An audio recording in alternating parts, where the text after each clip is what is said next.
Bonjour à tous et bienvenue de nouveau à notre deuxième session sur la série de formations intitulée Utiliser le UN Biodiversity Lab pour surveiller le pouls de la planète. Je m'appelle Marion Marigot, je serai votre formatrice du PNUD aujourd'hui. Je l'ai été la session précédente ainsi que pour les prochaines sessions. Et nous aurons la chance d'avoir d'autres intervenants du PNUD ainsi que de partenaires lors de cette série. Nous sommes vraiment honorés de vous avoir avec nous aujourd'hui et d'avoir votre attention pour cette série de renforcement des capacités sur les données spatiales et le UN Biodiversity Lab. Comme d'habitude, cette formation, vous le savez, il y a deux types de sessions. Donc, on l'a expliqué la semaine dernière, mais il y a tout d'abord les sessions intermédiaires qui se déroulent ici sur la plateforme GoToWebinar et vous utiliserez le même lien d'inscription pour toutes les sessions. Ces sessions, elles sont organisées notamment par nous, mais également par nos collègues de la NASA ARC-7. Et elles consistent en des exposés, des exemples d'études de cas.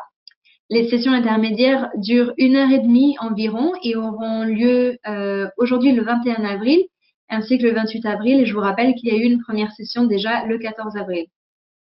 Notez que pour les sessions intermédiaires, on présentera le même matériel chaque jour en anglais, en français et en espagnol. Et vous pouvez donc choisir de vous inscrire dans la langue de votre choix. En plus des sessions intermédiaires, on a des sessions avancées qui sont préparées par mes collègues du PNUD via Zoom. Les sessions avancées sont beaucoup plus des exercices systématiques et instructifs, si je puis dire. Cependant, je tiens à vous dire qu'on a déjà atteint la capacité maximum de ces sessions avancées puisqu'elles sont limitées à environ 150 participants et qu'on a reçu beaucoup d'intérêt pour ces sessions. Ce que je vous conseille de faire, c'est vous inscrire sur la newsletter du UN Biodiversity Lab puisque ça nous permettra de voir l'intérêt que vous avez pour ce type de formation et de pouvoir en proposer une nouvelle prochainement. Pour ceux d'entre vous qui auraient eu la chance de pouvoir vous inscrire il y a quelques semaines, les sessions avancées, elles sont présentées en anglais avec une interprétation simultanée en français et en espagnol. Et elles sont faites non pas via GoToWebinar, mais elles sont faites via Zoom. Tous les supports du cours se trouvent sur le site de la formation ARC-7. Vous avez le site de cette formation ici. Et je vous conseille de vous y rendre si vous voulez voir les enregistrements de ces sessions, les supports de présentation, les liens vers le formulaire Google, les documents de questions-réponses, tout sera mis à votre disposition sur ce site. Et en attendant, pour cette session, je vous recommande d'écrire vos questions sur la boîte de Q&A qui est disponible via GoToWebinar. Si vous avez des questions en cours de route, n'hésitez pas. On essaiera, comme d'habitude, de traiter le plus de vos questions à la fin de cette session.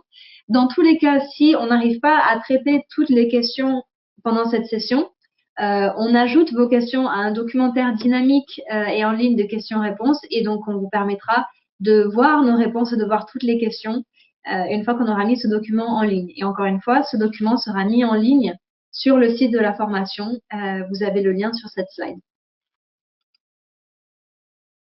Pour les 3 sessions intermédiaires, on aura un devoir de suivi qui sera disponible sur le site internet du cours. Et pour recevoir un certificat de complétion pour les sessions intermédiaires, il faudra renvoyer toutes vos réponses via le Google Form avant la date limite, c'est-à-dire le 12 mai. Encore une fois, le lien sera disponible via la page internet et il sera disponible lors de la dernière session intermédiaire le 28 avril. Pour recevoir un certificat de complétion, vous devez assister aux 3 webinaires en direct et faire les devoirs.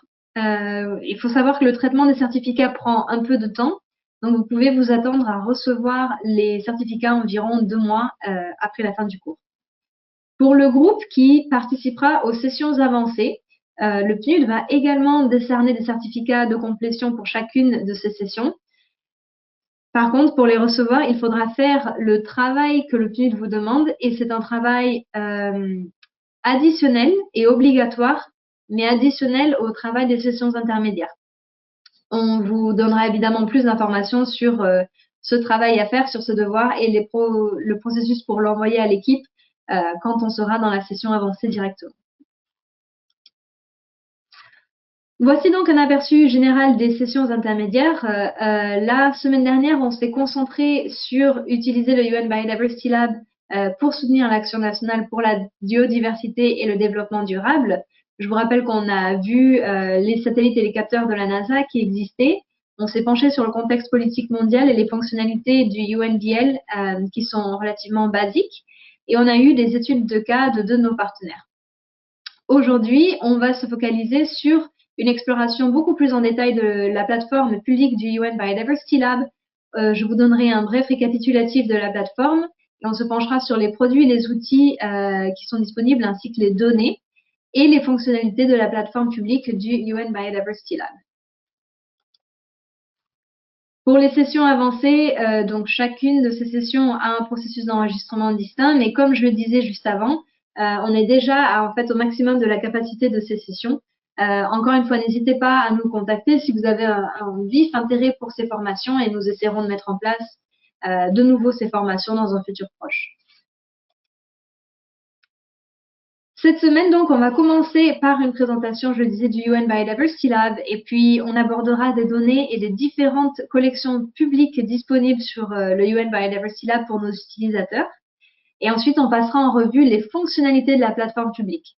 On aura ensuite, comme d'habitude, du temps pour les questions-réponses à la fin de cette session, comme on le fait à chaque fois.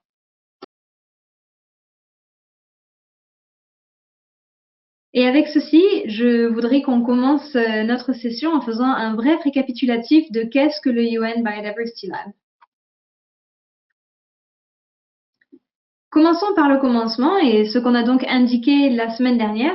Qu'est-ce que le UN Biodiversity Lab? Le UNBL, comme on dit, c'est une plateforme gratuite et open source qui permet aux décideurs d'accéder aux meilleures données spatiales et aux meilleurs outils d'analyse, et ce, quelle que soit leur expérience SIG. C'est aussi une plateforme de confiance pour les engagements envers la CDB. On a créé le UN Biodiversity Lab, comme on le disait, il y a un peu plus de 3 ans, dans le but précis de soutenir les parties à la Convention sur la diversité biologique, en nous concentrant notamment sur la préparation de leur 6e rapport national. Lors du lancement initial de la plateforme, on a mis au défi les pays de doubler le nombre de cartes dans leur 6e rapport national par rapport à leur 5e rapport national. Et ils ont réussi. Et à la suite donc de l'achèvement de ce 6e rapport national, on a entièrement repensé le UNBL sur la base de commentaires des utilisateurs afin de fournir un large éventail de fonctionnalités pour soutenir la planification et la mise en œuvre et le suivi en fait du cadre mondial pour la biodiversité après 2020. En octobre de l'année dernière, on a lancé 7 versions actualisées du UN Biodiversity Lab qu'on est heureux d'avoir partagé avec vous donc la semaine dernière et de nouveau aujourd'hui. Donc globalement, quoi de neuf sur cette plateforme?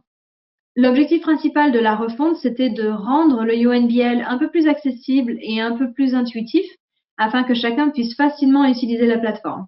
Pour ce faire, on a amélioré le design et le rendu de la plateforme qui est désormais entièrement disponible en 5 langues.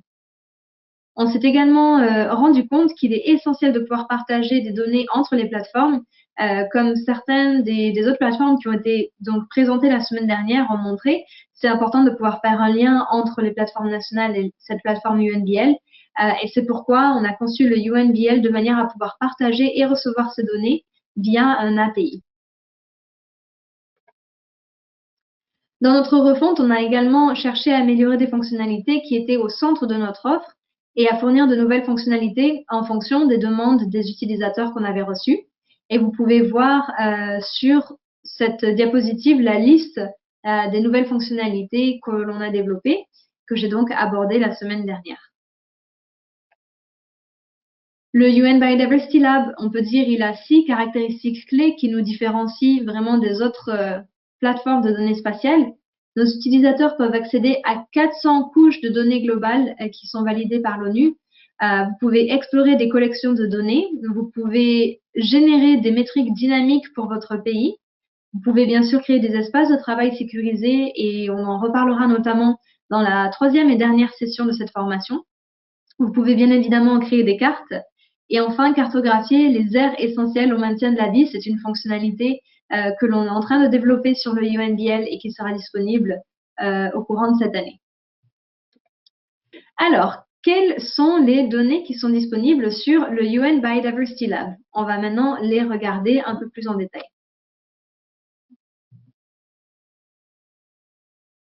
La première chose que je voudrais faire, c'est de regarder donc les données qui sont disponibles et qui sont relatives aux aires protégées. On sait tous que les aires protégées, c'est un aspect très important de notre travail. On va donc se pencher sur celle-ci. Le UNBL héberge actuellement la base de données mondiale sur les aires protégées, qu'on appelle la WDPA, qui est la plus grande base de données sur les aires protégées de la planète. Les données incluses sont les limites des aires protégées qui sont légalement définies, telles qu'elles sont rapportées par les gouvernements pour leurs zones terrestres, mais également les zones marines. Toutes les données sur les aires protégées proviennent directement du PNUE WCMC qui est basé à Cambridge. Et les données du UN Biodiversity Lab sont donc constamment mises à jour lorsque la WDPA est mise à jour chaque mois. On dispose également de données publiées en 2017 par les scientifiques du Centre commun de recherche, le CCR, de la Commission européenne, qui ont analysé le degré de connexion du domaine des aires protégées au sein des écorégions à l'échelle mondiale. Pour ceux d'entre vous qui sont familiers avec ces données, vous connaissez peut-être ces données sous le nom du Protected Connected Dataset ou plus vraisemblablement le PROTCON. Alors peut-être qu'il est important aussi de se baser et de regarder un peu les données qui sont disponibles sur la biodiversité. Et ces données sont très nombreuses au sein du UN Biodiversity Lab. Nous disposons de l'indice d'intégrité de la biodiversité qui indique l'abondance moyenne modélisée des espèces présentes à l'origine dans une cellule de grille en pourcentage par rapport à leur abondance dans un écosystème intact. Cet indice devra être considéré comme une mesure de l'impact de l'homme sur la biodiversité terrestre ou comme une mesure de la dégradation de la biodiversité dans une zone donnée. Nous proposons également des données récemment publiées par la NASA sur l'intégrité structurelle des forêts et l'état structurel des forêts. Ces ensembles de données peuvent être utilisés pour identifier ce qu'on appelle, entre guillemets, les dernières des meilleures forêts tropicales, et ça se limite notamment aux biomes tropicaux à feuilles larges. On a évidemment les zones clés en matière de biodiversité qu'on appelle les Key Biodiversity Area, les KBA, qui sont les endroits les plus importants au monde pour les espèces et leurs habitats. Et je vais donc lire ce que nos collègues ont marqué par rapport à cette slide. Je cite, « Face à une crise environnementale mondiale, nous devons concentrer nos efforts collectifs sur la conservation des endroits qui comptent le plus. Le programme KBA soutient l'identification, la cartographie, la surveillance et la conservation des KBA pour aider à sauvegarder les sites les plus critiques pour la nature sur notre planète, des forêts tropicales aux récifs, des montagnes aux marais, des déserts aux prairies et aux parties les plus profondes des océans. » C'est la définition donc, et la communication officielle de nos collègues par rapport au KBA.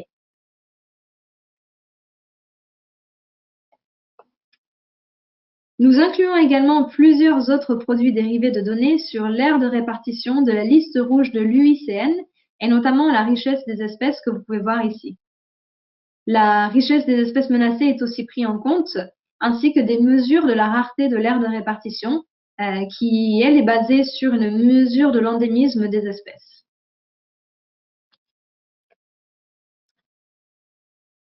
En plus de ça, on a des données sur le changement climatique et les données sur le carbone qui sont très importantes et pertinentes pour établir des liens avec les objectifs de développement durable.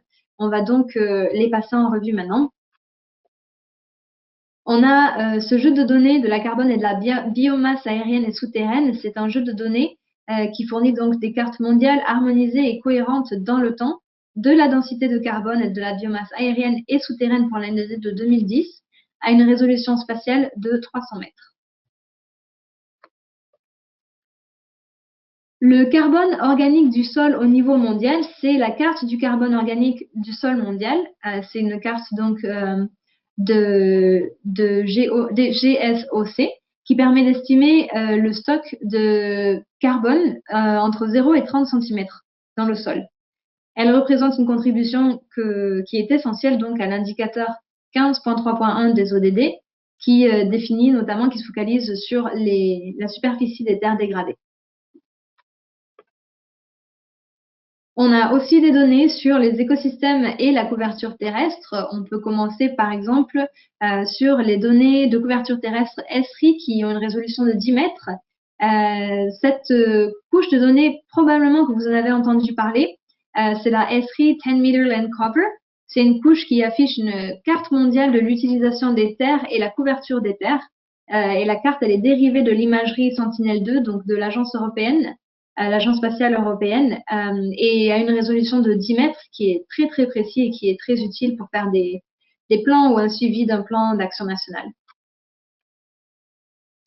On inclut bien sûr dans cette catégorie les données des écorégions terrestres du monde. Notez donc qu'il s'agit d'une mise à jour qui a été produite en 2017. Pour ceux d'entre vous qui travaillent sur la Convention sur la diversité biologique, c'est l'une des données clés auxquelles on fait directement référence dans les engagements spécifiques de protection, dans les objectifs d'Aichi pour la biodiversité. On dispose également de données terrestres, des écosystèmes terrestres du monde. À une résolution de 250 mètres, ces données sont capables de montrer une différenciation écologiquement significative entre les types d'habitats en tenant compte d'une série de variables écophysiographiques, par exemple les précipitations, le type de relief, le type de sol, etc. Par exemple, si on se focalise sur cette photo, vous voyez la différence en Ouganda entre ces ensembles de données multivariées et les données des écorégions, qui sont les lignes noires. Ça peut être également, encore une fois, extrêmement utile pour prendre des actions sur le sol. Mais on a aussi des données qui sont dites données pour le bien-être socio-économique et humain. Cette catégorie comprend des données pour le développement humain ainsi que sur les services écosystémiques qui jouent un rôle absolument essentiel dans le lien entre la nature et le développement durable. On a des données sur des eaux des villes. Ce jeu de données contient des informations sur les sources d'eau de 534 villes au niveau international. La couche des bassins versants présente ici comprend des informations sur le bassin versant et notamment le bassin qui alimente ces villes. On a une couche de données qui est l'attitude des cultures entre 2011 et 2100. C'est un jeu de données qui montre l'attitude agricole générale en tenant compte des conditions pluviales et de l'irrigation des zones actuellement irriguées. Ce jeu de données couvre deux périodes, donc de 2011 à 2040 et ensuite 2071 à 2100, ainsi que les changements de l'attitude agricole sur deux périodes, entre 1981 et 2100 et 2011 et 2100. Le jeu de données grille de bétail du monde contient la répartition mondiale des poulets, des canards, des chevaux, des chèvres, des moutons, des porcs, bovins et buffles en 2010, qui est exprimé ici en nombre total d'animaux par pixel. On dispose également bien sûr de données sur l'impact humain cumulatif sur les écosystèmes terrestres, qu'on appelle l'empreinte humaine, ainsi que des cartes dans le changement de l'empreinte humaine, qu'on dit en anglais le human footprint. L'empreinte humaine, c'est une mesure cumulative globale des pressions humaines sur un paysage donné. Et on a un autre jeu de données très important qui nous provient de nos collègues à NatureMap sur l'approvisionnement d'eau propre qui est réalisé. Donc, ce jeu de données consiste en une carte globalement normalisée avec des pixels classés en fonction de leur importance relative dans la fourniture d'eau propre aux bénéficiaires. Il est aussi important de souligner que le UN Biodiversity Lab n'offre pas seulement des ensembles de données qui sont instantanées dans le temps, mais qui offre aussi des données de série chronologique lorsqu'elles sont disponibles. Par exemple, la perte annuelle de la couverture des arbres. Ces données montrent le changement global des forêts. La perte de forêt est définie comme une perturbation du peuplement ou un changement d'un état forestier à un état non forestier. Ces données sont mises à jour jusqu'à l'année 2020. On a aussi le jeu de données de MODIS. Si vous vous rappelez, on en a parlé la semaine dernière. Ces données comprennent donc l'indice de végétation améliorée, l'EVI, l'indice de végétation par différence normalisée, le NDVI, la production primaire nette et la production primaire brute, qui sont dérivées du MODIS de la NASA. Les données sont mises à jour jusqu'à environ 2020 avec une résolution de 250 mètres.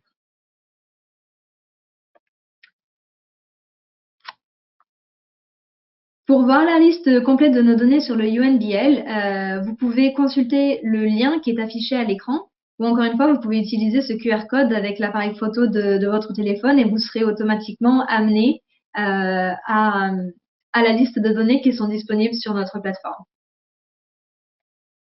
Et pour vous garder actif et être sûr que vous participez à cette session, maintenant que je vous ai donné un aperçu de toutes les données dont nous disposons, j'aimerais connaître votre avis et j'aimerais savoir quels sont les types de données qui sont les plus pertinents ou les plus intéressants pour votre travail.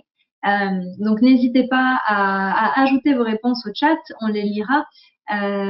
Et c'est utile aussi pour pouvoir communiquer avec les autres collègues qui sont présents aujourd'hui. Avec ceci, on va continuer, j'attends donc vos réponses, mais on va continuer et se focaliser sur les collections de données du UN Biodiversity Lab.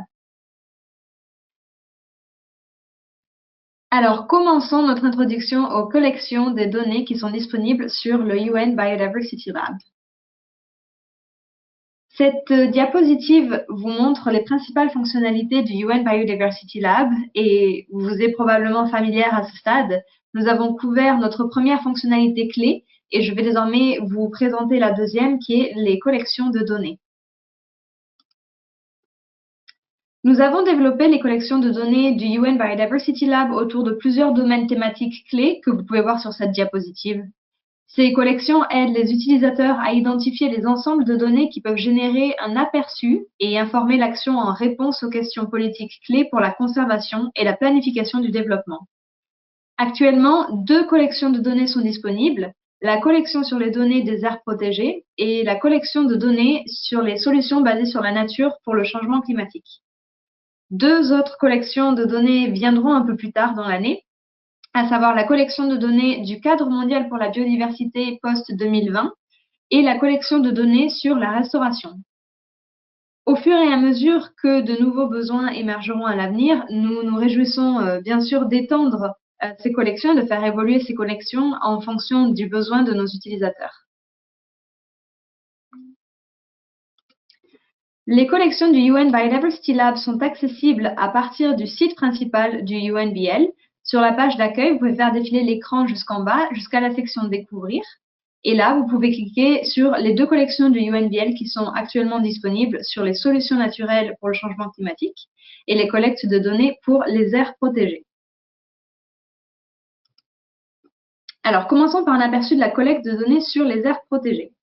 Cette collection de données examine des aspects des aires protégées et des autres mesures de conservation basées sur les zones, qu'on connaît également sous le nom de OECM, qui sont des instruments essentiels pour la protection de la biodiversité et les services écosystémiques et qui peuvent soutenir davantage l'action contre le changement climatique et les objectifs de développement durable. Donc, lorsque vous cliquez et accédez sur cette collection de données, la page commence par un résumé de cette collection de données qui définit donc les aires protégées et les OECM, ainsi que le rôle des aires protégées des OECM dans les 3 conventions de Rio. Cette collection de données est une ressource pour les planificateurs et les décideurs afin d'identifier les opportunités pour les aires protégées et les OECM et contribuer aux priorités nationales en matière de biodiversité, de changement climatique et de développement durable. Elle fournit des aperçus spatiaux qui peuvent répondre à des questions politiques spécifiques telles que où sont les aires protégées et où les aires protégées pourraient-elles sécuriser des zones clés pour la biodiversité, ou bien des questions comme où la protection ou la conservation des écosystèmes pourrait-elle améliorer la séquestration du carbone.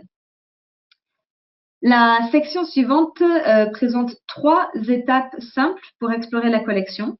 Premièrement, vous pouvez parcourir les questions politiques clés fournies ci-dessous. Vous pouvez également sélectionner une question qui vous intéresse pour afficher une description de la carte disponible, des couches de données d'entrée et la pertinence politique.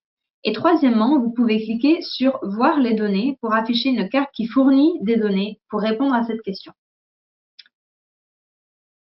Parcourons ensemble ce processus pour explorer la collecte de données sur les aires protégées en commençant par les couches uniques disponibles. Il existe donc 3 questions politiques pour lesquelles des couches de données uniques peuvent fournir des informations. on va se pencher sur la question quelle est l'étendue et la répartition des aires protégées. Cette couche de données unique, appelée aire protégée, est décrite comme une carte qui présente les aires protégées dans une zone donnée en montrant leur étendue et leur distribution. Vous pouvez également voir la pertinence politique de cette question, qui est donc ici notée pour la Convention sur la diversité biologique, la cible 3 du cadre mondial pour la biodiversité post-2020. La liste des couches incluses est également affichée. Dans ce cas, il s'agit de la base de données sur les aires protégées. Ici, on n'examinera donc qu'une seule couche de données. Ensuite, vous pouvez cliquer sur voir ces données afin de voir cette couche de données sur une carte mondiale que vous pouvez ensuite utiliser pour cliquer donc sur des pays spécifiques et explorer plus en détail. Ici, par exemple, on va se pencher sur le Costa Rica. Donc, sur le côté gauche, comme vous voyez sur la diapositive, vous verrez un profil du pays UNBL qui comprend un résumé de la perte annuelle cumulée de la couverture forestière de 2001 à 2020, ainsi qu'un indice intégrité de la biodiversité, la densité de carbone pour les zones terrestres, une ventilation de la couverture terrestre globale, un résumé des aires protégées donc de la WDPA, qui est la couche que vous verrez donc affichée sur la carte, l'empreinte humaine terrestre également. Donc, bien que ce résumé montre actuellement la couche de données sur les aires protégées, vous pouvez cliquer sur n'importe laquelle de ces couches dans le profil du pays pour les afficher sur la carte. Si vous voulez cliquer sur la flèche latérale, vous pouvez voir la carte un peu plus clairement et utiliser la légende pour voir les informations sur les couches, masquer ou supprimer des couches et explorer les aspects de la couche de données sur les aires protégées de la WDPA.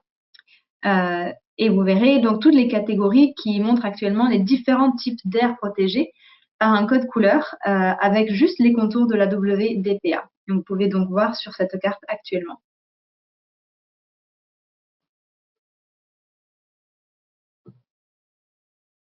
Vous pouvez donc zoomer et déplacer le curseur sur votre pays et voir plus en détail. Vous pouvez ici avoir les informations de la couche de données, la source qui est très importante, une suggestion de citation et bien sûr la licence.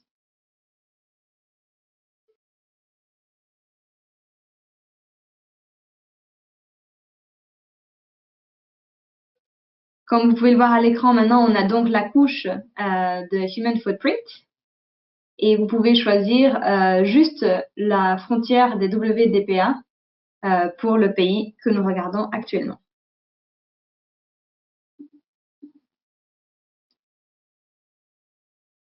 Ensuite, nous allons examiner les questions relatives à la politique de collection des données sur les aires protégées qui sont pertinentes pour les couches de données multiples. Vous pouvez cliquer sur superposition de plusieurs couches de données pour faire apparaître le menu déroulant de questions. Et vous pouvez voir qu'il y a une gamme de questions de politique ici à travers les écosystèmes intacts, la représentativité des écosystèmes, les zones clés de la biodiversité, l'amélioration de la séquestration du carbone, la sécurité de l'eau, le changement de la couverture forestière et plus encore. On se focalise sur la question dans quelle mesure les aires protégées existantes sont-elles intactes et où de nouvelles aires protégées pourraient aider à préserver les écosystèmes intacts. Cette question présente un intérêt politique pour la Convention sur la diversité biologique, vous voyez encore une fois la CDB, et comprend des couches de données qui proviennent des aires protégées, de la WDPA, de l'indice d'intégrité de la biodiversité et de l'empreinte humaine. Et ça, vous pouvez le voir sur les couches incluses complètement à droite. Pour afficher la superposition, encore une fois, vous cliquez sur « Voir les données », ce qui vous amène à la carte.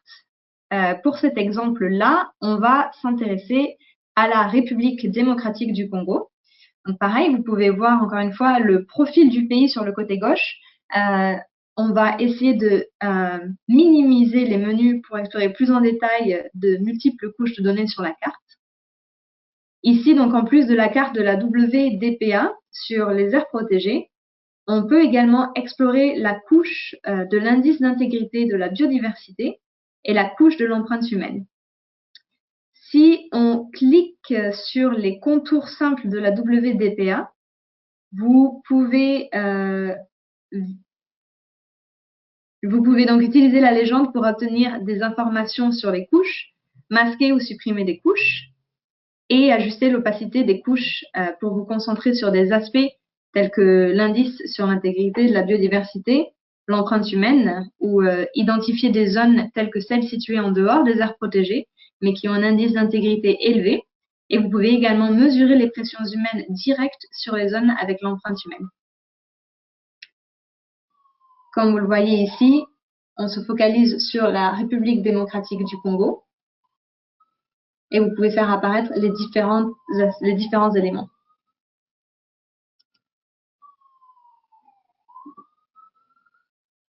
Les informations recueillies à partir de la collecte de données sur les aires protégées peuvent contribuer à une vision plus large des zones actuelles de protection, des pressions humaines qui ont un impact sur l'intégrité et la santé des écosystèmes, et les possibilités d'informer des politiques et prendre des mesures pour étendre les aires protégées et conservées, dans le but toujours de sécuriser les zones prioritaires, y compris les zones intactes, les zones clés pour la biodiversité et les zones critiques pour la séquestration du carbone notamment et la sécurité hydrique.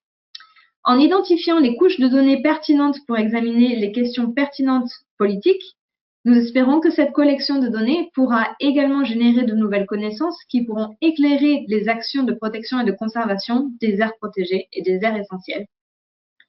Je tiens à souligner ici que ces questions pertinentes, donc politiques, et les couches de données associées sont fournies aux utilisateurs afin qu'ils puissent établir leurs propres priorités lors de la conception de stratégies pour les aires protégées. Bien que les couches mondiales de la plateforme publique du UNBL soient utilisées ici, les utilisateurs peuvent également envisager d'utiliser des données nationales pour créer des superpositions similaires via nos espaces de travail privés du UN Biodiversity Lab dont on a déjà parlé.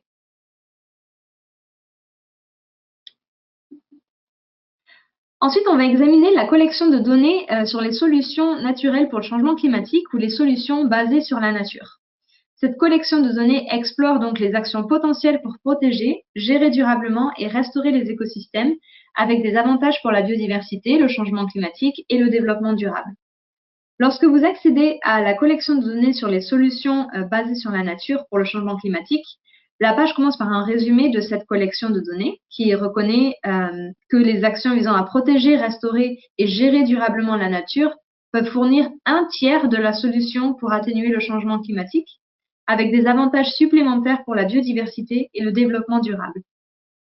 Une définition des solutions basées sur la nature est également fournie.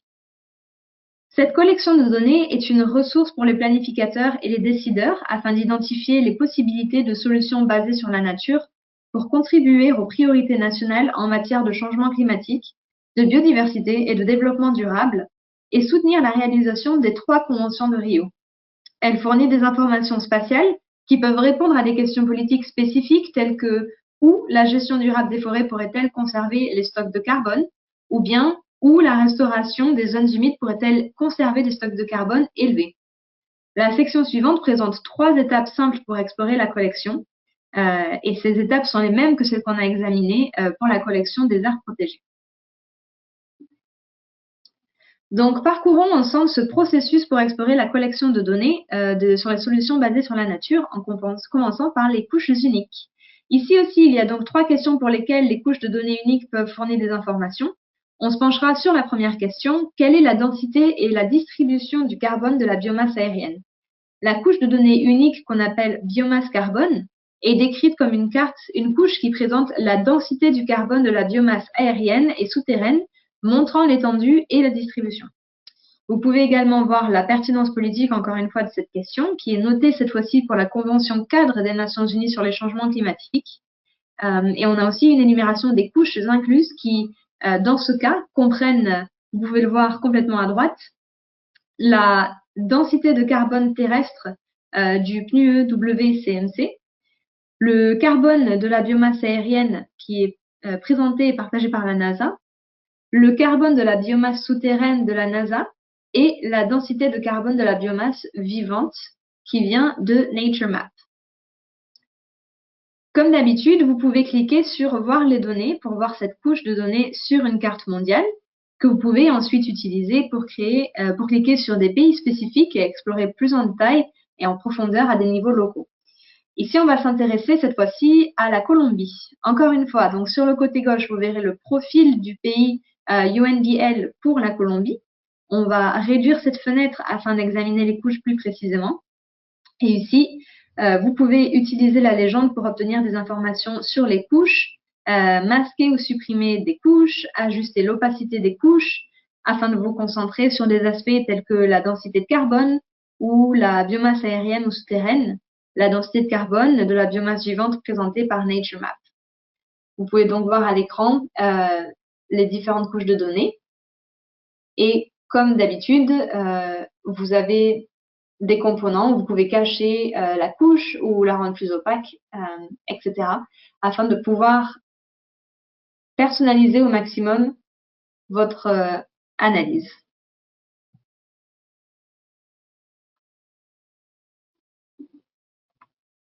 Ensuite, on va examiner les questions relatives à la politique de collecte de données sur le changement climatique des solutions basées sur la nature qui sont pertinentes pour des couches de données multiples. Cliquez sur Superposition de plusieurs couches de données, cet onglet que vous voyez à l'écran pour faire apparaître le menu déroulant de questions. Vous pouvez voir s'il y a une série de questions politiques sur la protection, la gestion durable, la restauration des écosystèmes tels que les forêts, les mangroves, les zones humides, les écosystèmes marins ou côtiers, les prairies, afin de conserver ou récupérer les stocks de carbone. Cette fois-ci, on se concentre sur la 7e question, où la conservation et la gestion durable des écosystèmes marins et côtiers pourrait-elle permettre de conserver des stocks de carbone élevés? Cette question présente un intérêt politique pour la CDB, mais aussi pour la Convention cadre des Nations Unies sur les changements climatiques et comprend de nombreuses couches de données qui sont relatives aux forêts de mangroves, aux herbiers marins, aux coraux, au carbone des sols, du sol des mangroves et au schéma de stock de carbone des sédiments marins, ainsi qu'aux priorités marines en matière de carbone. Comme d'habitude, pour visualiser, vous cliquez sur Voir les données, ce qui vous amène à la carte. Pour cet exemple, cette fois-ci, on va partir en Indonésie. Comme d'habitude, vous pouvez voir le profil du pays sur le côté gauche. Je vais laisser taper Indonésie. Comme d'habitude, on va fermer le menu afin de pouvoir voir la carte de l'Indonésie plus précisément. Et une fois qu'on a fait ça, qu'on est en Indonésie, on peut explorer plus en détail les couches multiples donc, de données sur la carte. Ici, on peut voir les couches relatives notamment aux forêts de mangroves, à la répartition mondiale des herbes marines et aux récifs coralliens d'eau chaude, dont l'opacité peut être, comme d'habitude, ajustée, masquée ou complètement supprimée. On peut également voir quelles zones ont un taux élevé de carbone dans les sols des mangroves et les schémas mondiaux des stocks de carbone dans les sédiments marins, afin d'identifier des zones prioritaires pour une gestion durable.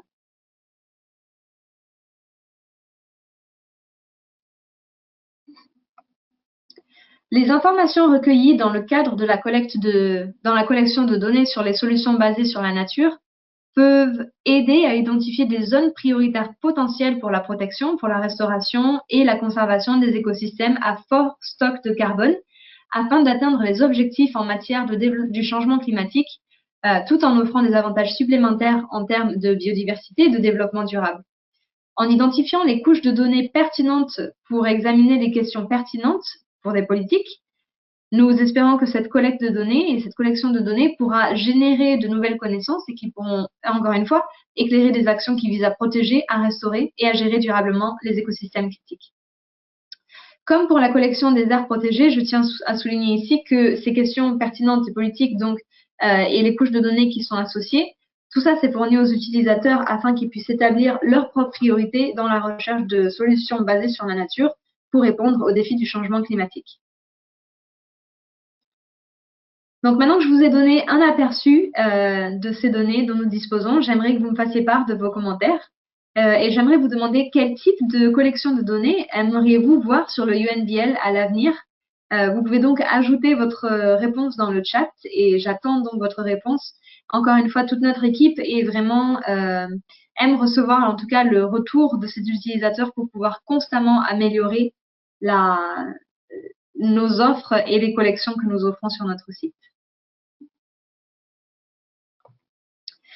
Allez, j'attends donc vos réponses dans le chat, mais avec ceci, on va continuer et on va se focaliser désormais sur une formation à la plateforme publique du UN Biodiversity Lab. Et encore une fois, vous restez avec moi et on va commencer cette partie de la présentation. Nous avons conçu la formation d'aujourd'hui pour couvrir les principaux éléments que vous pouvez utiliser sur la plateforme publique du UN Biodiversity Lab, et ça va de l'inscription et de la connexion à la visualisation et au téléchargement des ensembles de données. Nous vous proposons ensuite des exercices pratiques pour vous permettre de visiter cette plateforme par vous-même et de la découvrir. Le premier pas, évidemment, c'est de s'inscrire sur le UN Biodiversity Lab.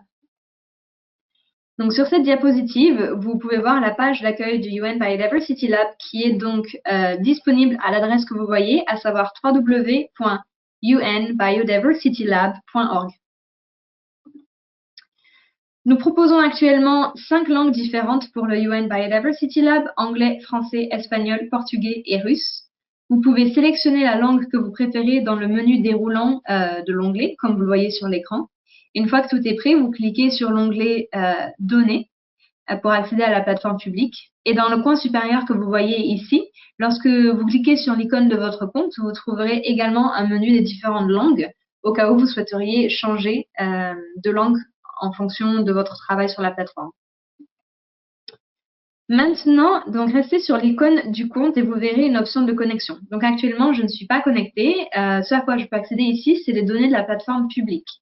La création d'un compte UNBL donne un meilleur accès aux données et à certaines fonctionnalités personnalisables. En particulier, les utilisateurs enregistrés peuvent découper et télécharger des données pour leur domaine d'intérêt.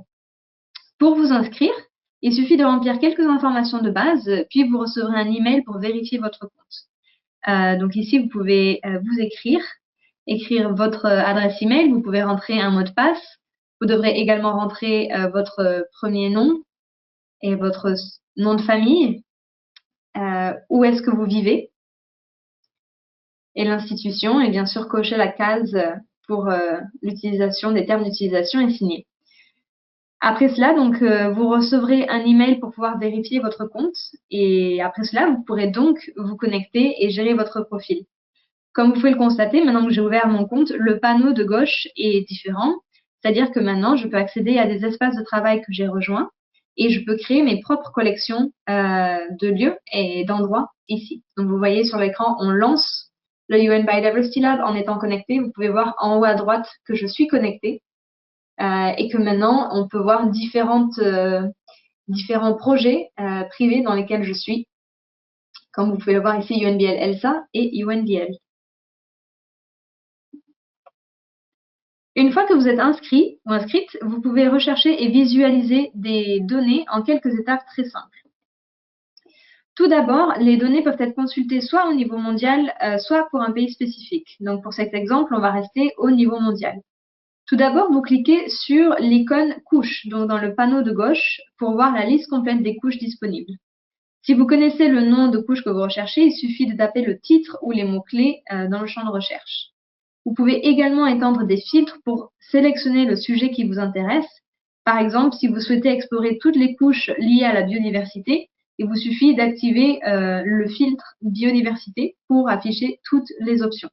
Là, par exemple, on cherche le mot forêt, donc ça va activer toutes les couches qui sont sur la forêt. Et ici, on peut activer aires protégées. Et là, on va trouver toutes les couches de données qui ont trait aux aires protégées.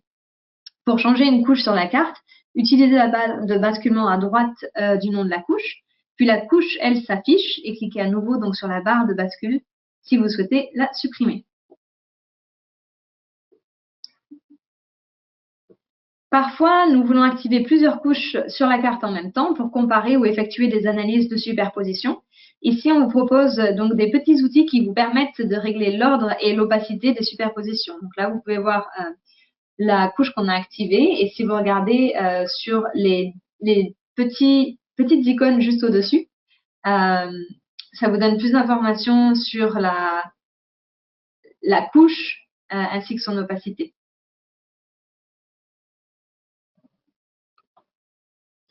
Ensuite, on peut également vous proposer plusieurs options qui vous permettent de personnaliser le fond de la carte, que ce soit donc satellite avec les routes ou plutôt avoir une carte qui est grise. Donc, n'hésitez pas à utiliser les différents types de cartes qui sont disponibles afin de réaliser la carte qui vous convient le mieux.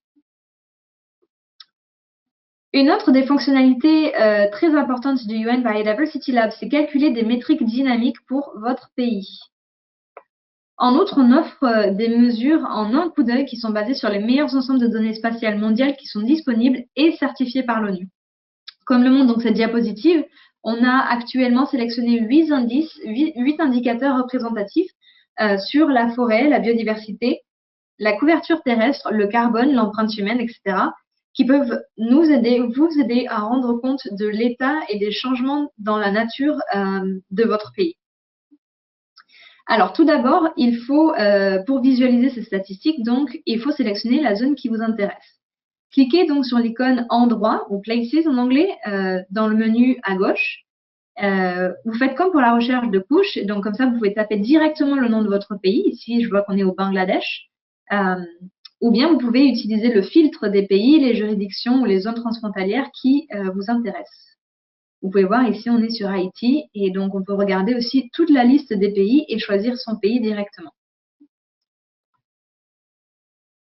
Une fois que vous avez sélectionné le lieu qui vous intéresse, vous pouvez cliquer dessus, on repart en Haïti, et la carte fera automatiquement un zoom sur ce lieu et calculera les métriques dynamiques.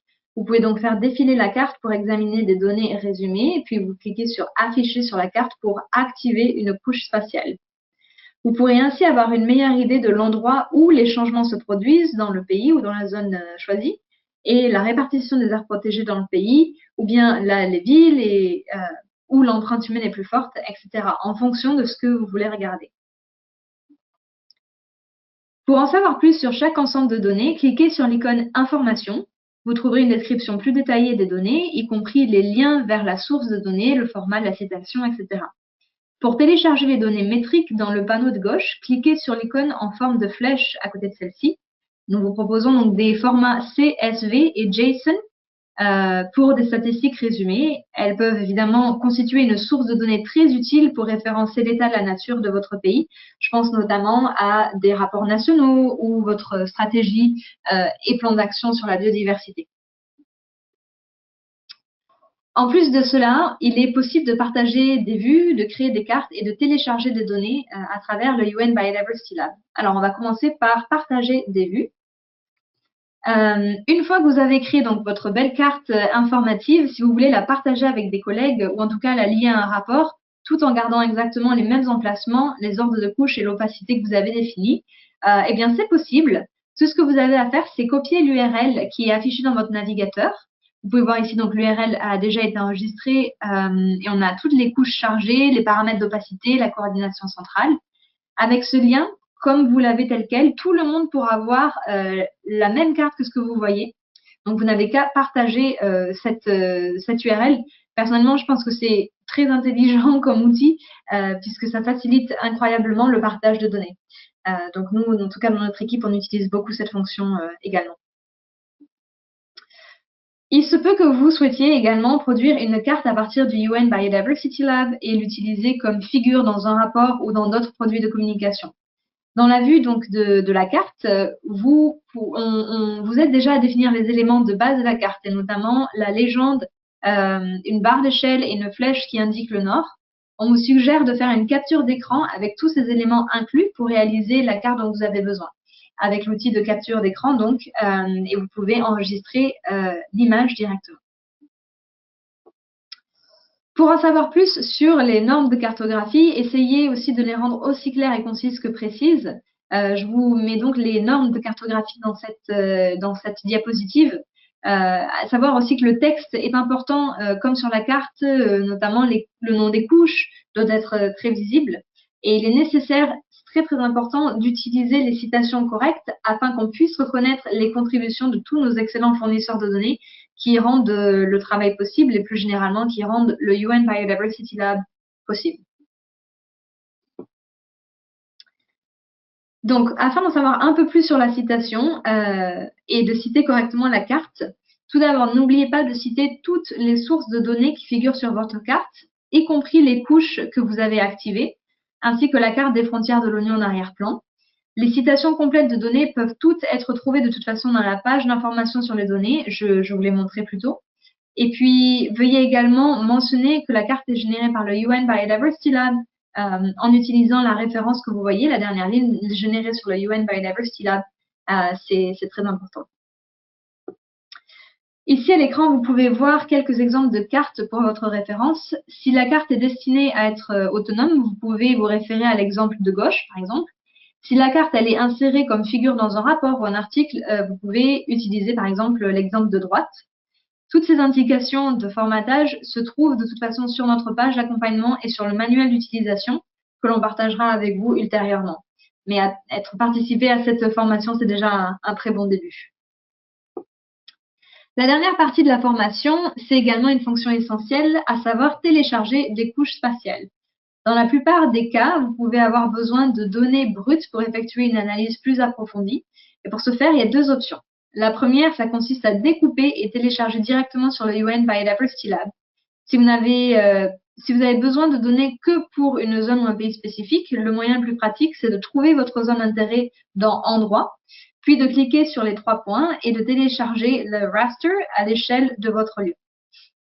Pour les données géospatiales, téléchargez en format GeoTIFF et veuillez sélectionner donc ce format GeoTIFF et puis vous cliquez sur télécharger.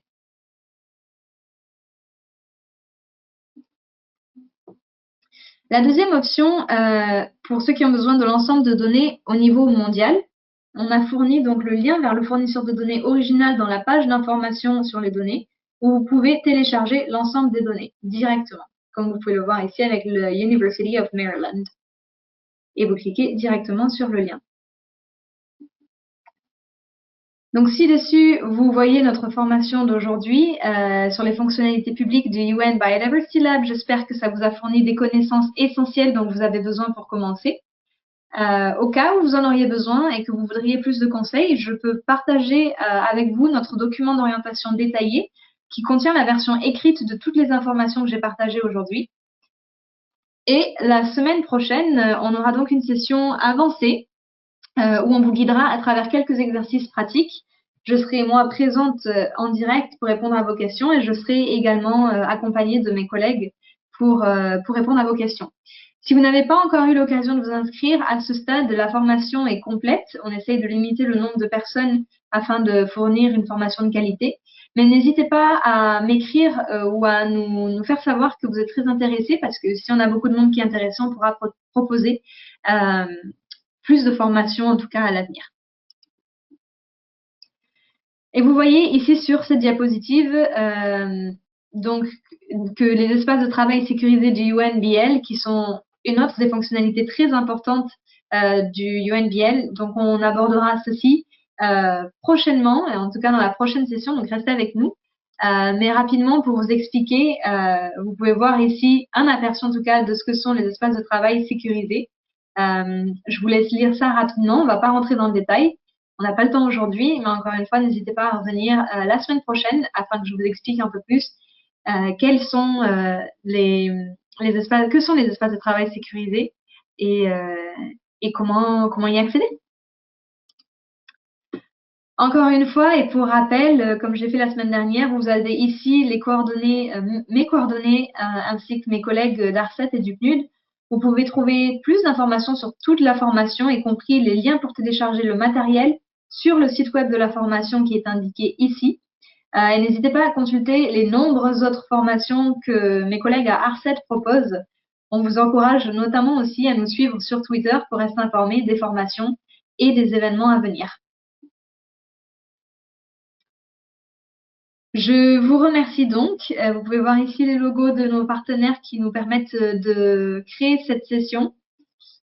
Et je vous dis merci et je vous dis encore une fois à la semaine prochaine. À bientôt, merci.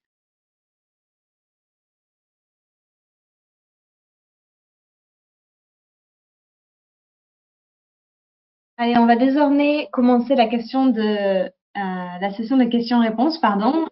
Et je vais demander à mes collègues, voilà, de pouvoir partager la fiche avec les questions et les réponses, comme on fait à chaque fois pour chaque session. Je me rends moi-même sur cette page et je vais donc prendre la première question. N'hésitez pas en même temps à envoyer dans le chat ou dans la boîte de questions-réponses vos autres questions. On a le temps de les prendre. La première question qu'on a reçue c'est la suivante. Peut-on avoir les données sur les zones potentielles susceptibles ou successibles, j'imagine susceptibles, à une vulnérabilité des risques climatiques, à savoir sécheresse, inondation?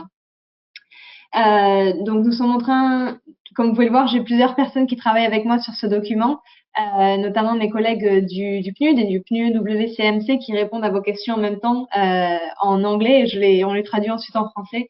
Un des éléments de réponse ici, c'est qu'on a des données socio-économiques sur le UN Biodiversity Lab qui examinent des aspects comme les risques climatiques qui sont mentionnés en tout cas dans cette question.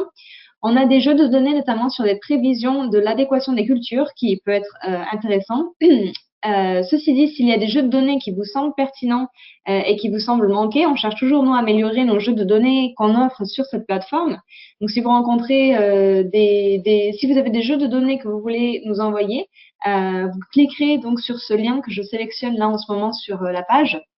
Vous cliquerez sur ce lien, on partagera avec vous le lien dans le chat. Et vous pourrez également nous contacter à travers l'adresse support@unbiodiversitylab.org si vous rencontrez des problèmes avec des jeux de données spécifiques ou si vous pensez qu'il y a un souci, vous pouvez bien sûr nous contacter. Ensuite, question numéro 2. Voilà, si on descend un petit peu, on a une autre question. Y a-t-il une possibilité de collecter les données sur les inland valleys des pays? Donc, les vallées, on va dire, internes au pays. La réponse de mes collègues, c'est qu'on n'héberge pas actuellement ces données. Cependant, encore une fois, comme je viens de le mentionner, si vous pensez qu'il y a des ensembles de données qui manquent, vous pouvez nous les envoyer à travers, encore une fois, ce formulaire ici. On vous enverra le lien. Comme ça, vous pouvez vous mettre en relation avec nous et vous assurer que nous, on étudie ces jeux de données et voir si on peut les ajouter au UN Biodiversity Lab. Le PNUD et le WCMC ont adopté donc des critères pour aider à identifier et à conserver ce qu'on considère être les meilleures couches de données disponibles afin de permettre des analyses et des rapports qui sont un peu plus rationalisés, un peu plus standardisés.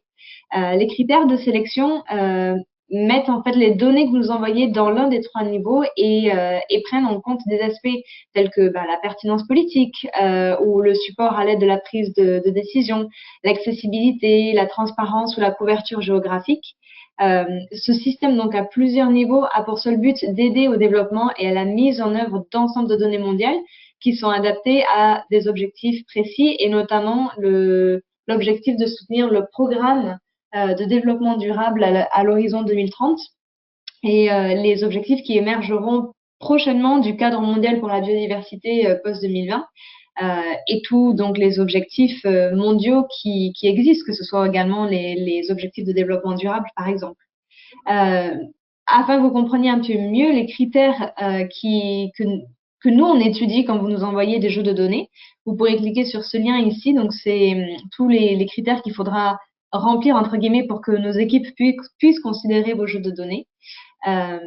Si vous avez des questions plus précisément sur ces critères, ou en général pour contacter nos collègues du PNUE WCMC, vous pouvez écrire à notre collègue Lauren à cette adresse que vous voyez sur l'écran, donc lauren.weatherdone@unep-wcmc.org.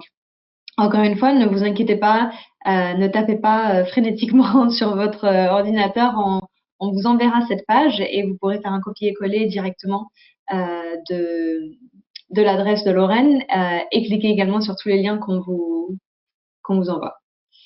Alors, on continue et on descend et comme vous pouvez le voir en même temps, mes collègues sont en train de répondre à vos questions.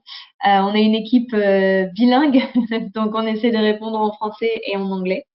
Donc, pendant que Oscar répond, je vous lis la question qui nous a été envoyée, à savoir, ne serait-il pas intéressant de pouvoir faire une analyse prédictive, par exemple avoir des données sur une prédiction future des changements de couverture terrestre?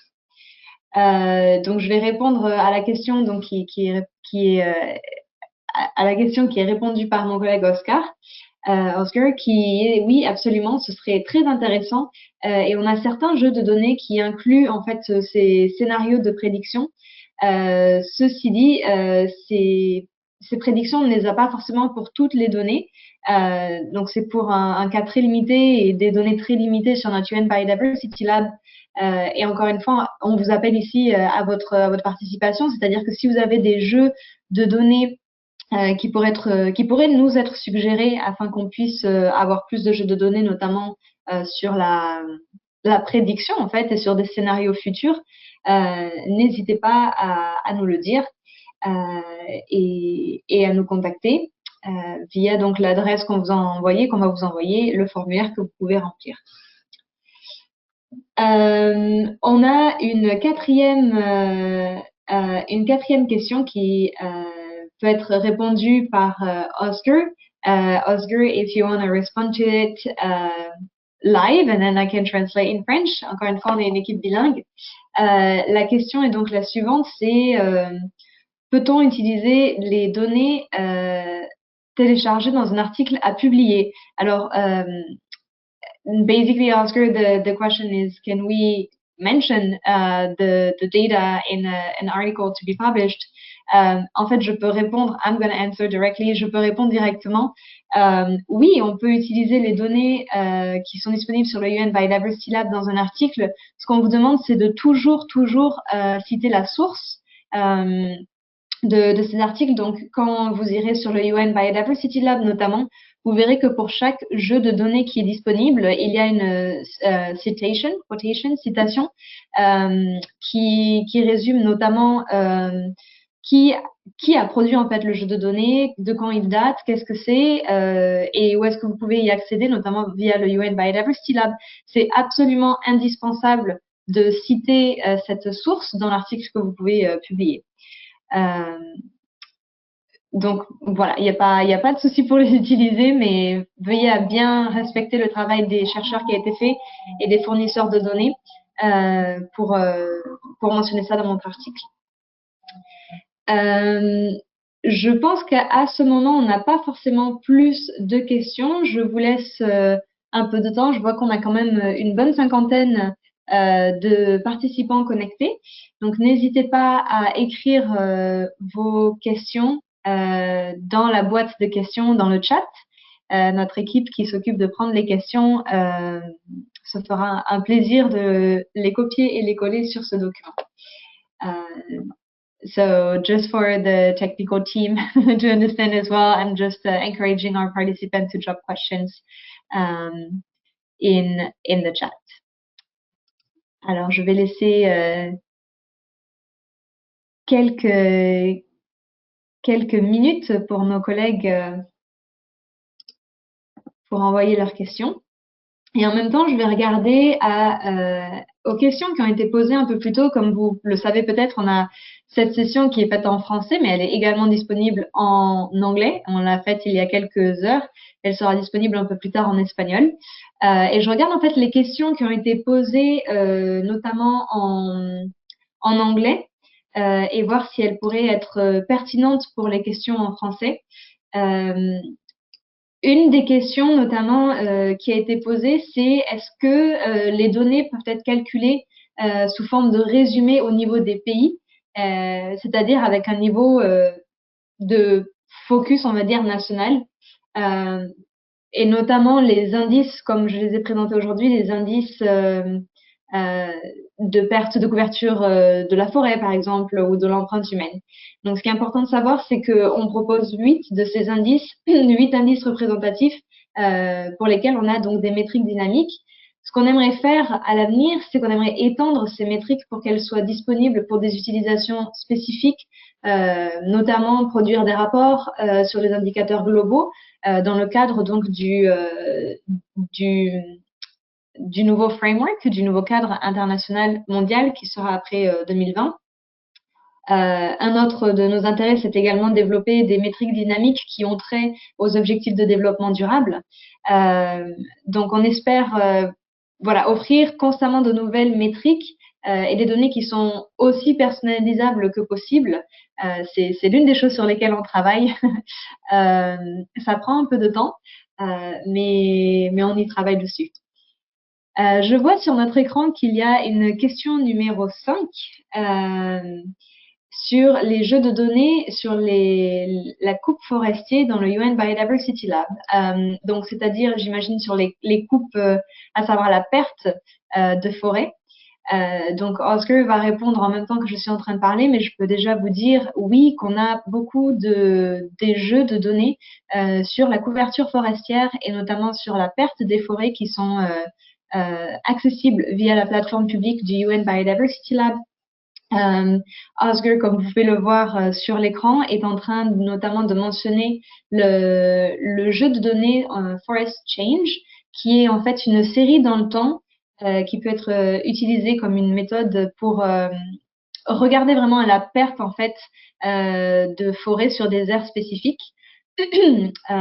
Et notamment, comme Oscar le mentionne actuellement, sur les activités de déboisement et d'utilisation non soutenable en fait des forêts. Donc n'hésitez pas. Et comme on l'a montré aussi dans la session aujourd'hui, si vous allez sur la plateforme publique de UN Biodiversity Lab, vous pouvez taper en fait dans l'onglet couche, vous pouvez taper forest et ça vous enverra, ça vous affichera en fait toutes les couches de données qui ont trait aux forêts. Et donc, vous pouvez ensuite vous baser voilà, sur ces jeux de données et activer les jeux de données qui vous semblent les plus pertinents. Thank you, Oscar. Perfect. En attendant, voilà, je vous offre encore un peu de temps pour envoyer vos questions. Dans le même temps, on avait une autre question qui nous avait été posée, il me semble, dans la session en anglais. Une des questions, c'était est-ce que les couches de données mondiales montrent des endroits où il y a probablement des lacunes importantes dans les données? C'est une question qui nous a été posée pendant le webinaire en anglais. La réponse est que non, en fait, actuellement, à notre connaissance, il n'y a pas d'ensemble de données qui mettent en évidence des lacunes importantes. Donc, à ce stade, ce qu'on fait, c'est d'essayer de comprendre et de prendre en compte l'ensemble de données qui peuvent être utilisées dans une analyse. Tout en reconnaissant et en ayant conscience, voilà, des limites qui existent à tout ensemble de données. Malheureusement, c'est pas forcément spécifique au UN Biodiversity Lab. On sait que chaque jeu de données a des forts et des aspects un peu plus faibles. Donc, c'est bien de les prendre en compte également. Une autre des questions que nous avait reçues, alors qu'on avait reçu en anglais, je les regarde notamment. On avait une question, serait-il possible d'intégrer des données sur les migrations aux données qui existent actuellement sur les aires protégées ou bien aux données climatiques? Ça, c'est une question qui est un peu avant-gardiste puisqu'on parlera en fait d'ajouter des jeux de données dans notre prochaine session. Mais je voulais la mentionner parce que oui, c'est vraiment important et c'est une des caractéristiques principales du UN Biodiversity Lab de pouvoir ajouter plusieurs couches et plusieurs données à une map view en même temps pour pouvoir les comparer visuellement. On vous a montré donc comment vous pouvez ajouter plusieurs couches de données et les personnaliser, on va dire, pour pouvoir afficher plusieurs couches de données en même temps. La semaine prochaine, on va se focaliser sur comment vous pouvez, en tant qu'utilisateur d'un espace de travail privé, comment vous pouvez ajouter des jeux de données dans votre espace de travail sécurisé qui pourraient être pertinents, que vous pourriez ensuite visualiser avec les couches qui sont disponibles sur la plateforme publique. Donc, encore une fois, je vous encourage à rester avec nous la semaine prochaine. Maintenant, vous avez une connaissance assez poussée de la plateforme publique et de comment visualiser en tout cas les couches de données qui existent et qui sont déjà présentes sur le UN Biodiversity Lab. La semaine prochaine, en plus de ça, on vous apprendra comment vous pouvez importer vos propres données dans un espace de travail sécurisé, comment vous pouvez les visualiser et comment vous pouvez les superposer avec des couches de données qui sont publiques. Voilà, donc ça, c'était aussi une question sur laquelle je voulais me focaliser parce qu'il me semble que c'est important. Et je vais peut-être prendre une dernière question qui avait été posée en anglais. Une qui revient, qui est un peu moins technique, mais qui revient assez souvent, c'est est-ce qu'il y a une perspective d'ouverture de nouvelles sessions avancées, vous savez, ces sessions de Advanced Lab qu'on va avoir la semaine prochaine et dans 2 semaines, qui sont des sessions beaucoup plus limitées en termes de participation, mais qui sont des sessions beaucoup plus techniques où nos participants en fait font des exercices directement sur le UN Biodiversity Lab. Je me permets de mentionner ça parce que on a eu beaucoup de questions dans ce sens. Est-ce qu'on va avoir plus de sessions disponibles? On vous remercie vraiment pour l'intérêt que vous portez à ces sessions privilégiées, on va dire, et on fera de notre mieux pour vous offrir plus d'opportunités. Ce que je vous conseille, c'est de vous rendre sur le UN Biodiversity Lab et vous assurer que vous êtes bien inscrit à notre newsletter. Comme ça, on peut communiquer avec vous les prochaines opportunités d'apprentissage et de formation. En plus de ça, je voulais vous assurer que les documents qui seront utilisés, en tout cas dans les sessions avancées la semaine prochaine et la semaine suivante, seront également mis disponibles en ligne sur le lien de la formation du cours. Le lien que vous connaissez, il a été répété plusieurs fois dans la présentation.